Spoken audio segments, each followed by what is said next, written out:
It's time for Recipe of the Day.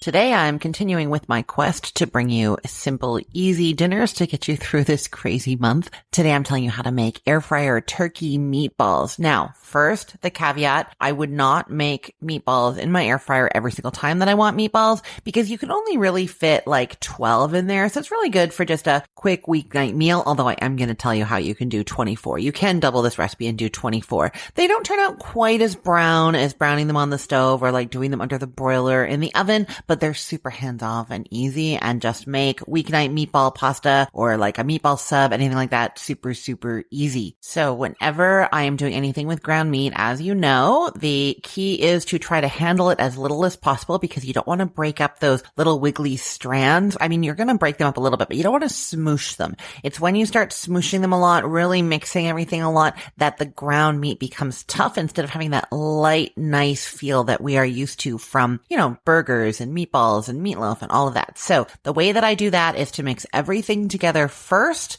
and make sure it's well mixed, and then add in the ground meat. And then you're just mixing it through just to get it evenly mixed and not having to worry about whether everything else is evenly mixed through as well. You know what I mean? If you instead put a pound of ground turkey into a big bowl and then you dump, let's say, 2 teaspoons of Worcestershire sauce and a half teaspoon of salt on there, and then you're going to start mixing it. Well, now your salt kind of was piled in a clump and your Worcestershire sauce is in 2 clumps. I know I said that wrong. It's okay. The Worcestershire sauce is in 2 clumps. And then you're trying to mix and trying to spread out that salt and sauce at the same time, kind of trying to get that evenly distributed. You're going to have to mix more. Whereas if you mix together the Worcestershire sauce and the salt and the other ingredients too, and then add the turkey to that, everything else is already mixed. And as long as you can see that it is mixed through, then you know that everything is even. I hope that made sense. Okay, so what you're going to do is you're going to start by getting in a large bowl and you're going to add an egg, whisk it up a little bit, then add 2 teaspoons of Worcestershire sauce, a half teaspoon of salt, a half teaspoon of Italian seasoning, a half teaspoon of garlic powder, half teaspoon of onion powder, quarter teaspoon of black pepper, and a quarter of a cup of breadcrumbs. That's not as much breadcrumbs as a lot of recipes call for, and that's just because I find ground turkey to be a little bit drier than, say, like ground beef, and so I'm trying to not add a lot of dry ingredients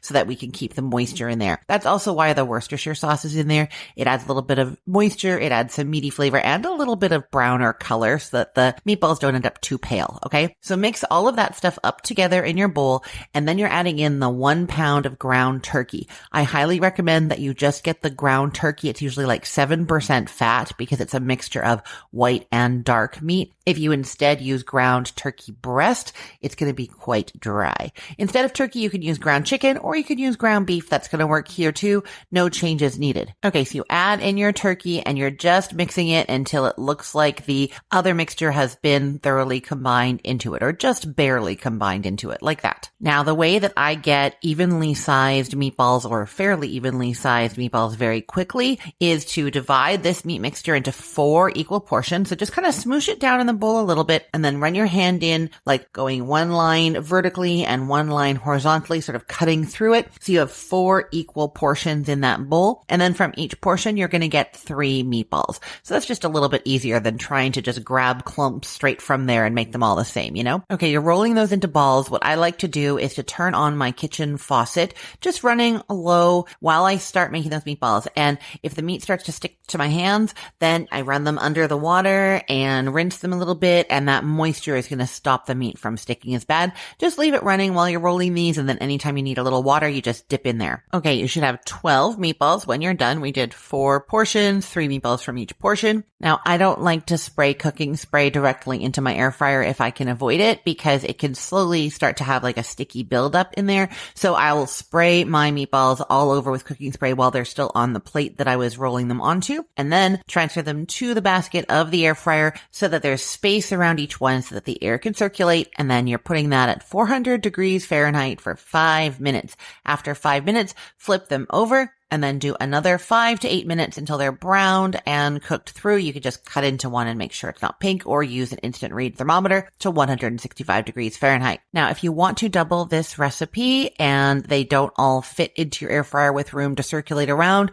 no worries. Cook the first 12 just as I explained, then transfer them to a plate and cover them with foil, and then do your other 12 just as I explained. Once those are done, take them out, put your first batch of 12 in for just a couple of minutes to sort of rewarm them, then add that second batch back in, and then you have all 24 in there, but they're not going to mush together or anything because they've already been fully cooked. And then cook those for another 3-ish minutes so they're all nice and piping hot, and then serve your 24 meatballs. I will put the link to this recipe in the show notes for this podcast episode, or you can head to cookthestory.com/ROTD and get it there, or find it in our Facebook group, facebook.com/groups/recipeotd. And hey, just a quick note. I'm on a recording hiatus right now, so for the next little while, I'm replaying episodes from the archives, including this one. If you heard me mention a holiday, a season, or something going on in my life that seemed a bit off, that's why. Thanks so much for listening, and I hope you're enjoying these older episodes. I am Christine Pittman from cookthestory.com, thecookful.com, cookfor2.us, and from this podcast, Recipe of the Day. I hope you have a great day. Let's get cooking.